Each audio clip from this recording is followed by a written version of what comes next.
What's going on, car family? I'm Ben Wayne. Thank you for joining me in another video. Today, I just want to have a casual video. We're going to talk about the Mercedes-Benz SL, and we're going to talk about the upcoming SL, and also a little bit about the AMG GT. So first of all, I want to talk to you about just the SL in general and my personal experience with it. Obviously, I have one of my own. This is my personal car. This is a 2006 Mercedes-Benz SL 500. It has the alabaster white exterior with the red interior, retractable hardtop. I absolutely love this car. I've loved the Mercedes SL for a long time. I remember when I was in high school, a friend of my dad's came over to the house and he had a brand new 2003 Mercedes SL. That was the first generation with the retractable hardtop. And once he dropped that top, I knew that one day I had to have that car. Like, I went to school knowing that I was going to get this car one day, and I finally got it. But the SL has just always been an automotive icon. You've seen it in tons of movies. Celebrities always have them. They just seem to pop up everywhere. It's just one of the world's best grand touring vehicles to date. It is a car that does a lot. It has a sporty appeal to it. It also has that luxury appeal, the grand touring appeal. It can be a coupe or a convertible, depending on what configuration it's in. It's just an amazing car that Mercedes-Benz has made forever and ever. And I say that to say this. Over the past couple of years, there have been a lot of notable folks between YouTube and even professional automotive journalists who said that Mercedes-Benz won't be making the SL anymore. And I'm gonna just be frank, a lot of these guys, especially the professional ones, they don't know what they're talking about when it comes to some of these cars. They just don't. We've seen them compare the Mercedes SL and the AMG GT and say they're the same car. Hey, why are Mercedes making two of the same car? And if you just take a look at it, they're not the same car. I did a full in-depth review on that, comparing the AMG GT to the Mercedes-Benz SL. And go check that video out. I hit a lot of details, but just off the top, the AMG GT is a front mid-engine configuration vehicle with a dual clutch transmission and even has dynamic engine mounts, right? The SL is not a front mid-engine configuration. Already, right there, your weight distribution is way different, right? And then it has a softer ride. It's a larger and heavier vehicle. It does not have a dual clutch transmission. So those are two completely different vehicles. I don't see how a lot of professional automotive journalists and a lot of YouTubers don't see that. Those are just the basics. I'm not even going to get into the nitty-gritty of the details. So with that being said, a lot of people were saying, oh, Mercedes-Benz, they're going to give the SL the axe. They're not making this car anymore. The sales are doing terribly. And, the sales of this recent generation that initially came out in 2013 here in North America, yeah, the sales were horrible. But that's not necessarily just because there was an AMG GT in the lineup.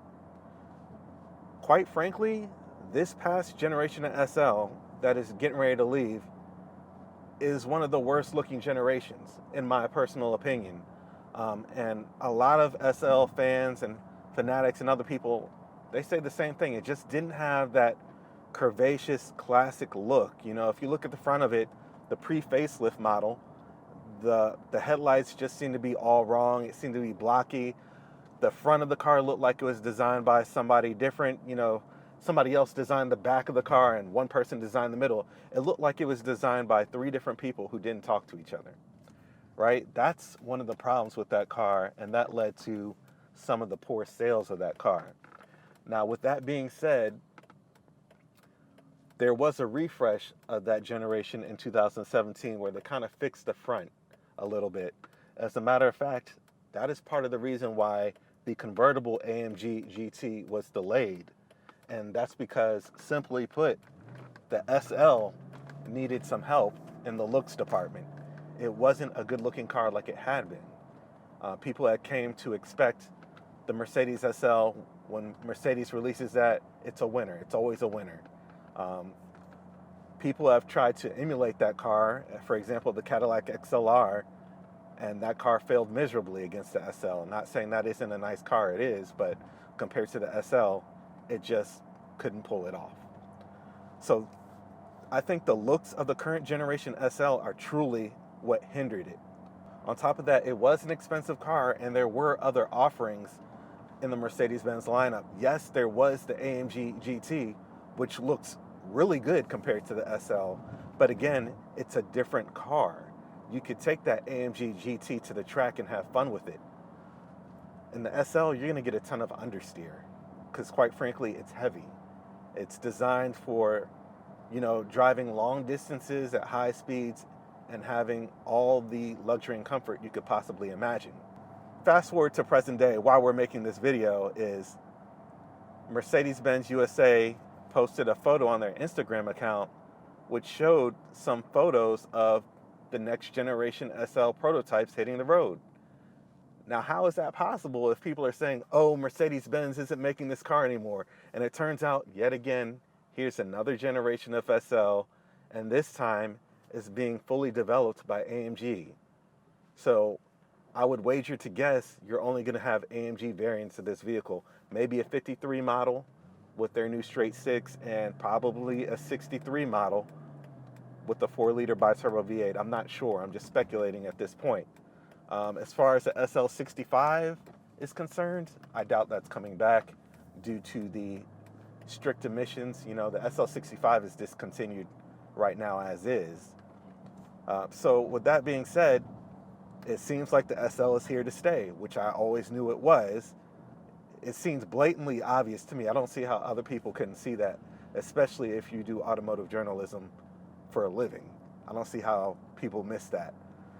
So what we're looking at is now getting a retractable soft top, and we haven't seen that on the SL lineup since about 2002. And I loved that generation throughout the 90s of the Mercedes-Benz SL. I always loved that car. So why would we go back to a retractable soft top from the hard top? And I know a lot of people are going to have heartburn over that and say, don't get rid of the hard top, the retractable hard top. I love it too. This car has the retractable hard top. But with that being said, there are some benefits to having a soft top. First of all, the technology in soft tops in present day is far greater than it was 20 years ago when we last saw it on the SL. They're making these soft tops have a lot more insulation. They have a much better shape because they're able to hide the structure that supports the soft top. So it doesn't look like it has that starved cow syndrome a lot of people refer to it as, where you can see the bones and the structure underneath the skin of the soft top. It's going to look good, right? But another benefit is that it's going to be lighter weight. So when the top is raised, if you have a heavy top, that's going to affect your center of gravity. So if you're designing a sports car or a GT car, obviously you want to keep that center of gravity as low as possible. So that's a benefit of the soft top as well. And third, and possibly most importantly, is having a retractable soft top does not hinder the rear end design of a vehicle. And I said this in a few of my videos before. If you have a retractable soft top, for example, the AMG GT Roadster has a retractable soft top. The benefit of that is the rear of the car is not dictated by the fact that you have to fit a retractable hardtop in the trunk. So if you look at the current generation SL, to some, the trunk lid might look a little big and bulky because it has to be to fit that hardtop. So in this next generation, that rear end design is no longer dictated by having to fit a hardtop back there. And that's going to give you better aesthetics, which was one of the issues with the current generation, right? I love the R230 generation, my generation, because it just has curvaceous lines all over it. It flows very well. It has aged very well. The generation from 2012 to 2020, I just don't think it's going to work. It's not going to last, and that's why those sales tanked. It just was not a great looking car. Now, if somebody offered me one for a ridiculous price, I would take it. Sure, I love SLs. I would have to have the refresh though, because 2013 to 2016 is just not going to cut it. It's just not.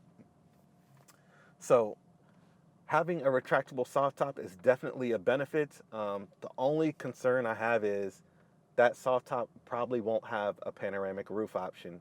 I don't know if they're going to have a separate hard top to go over the soft top like they did back in the day.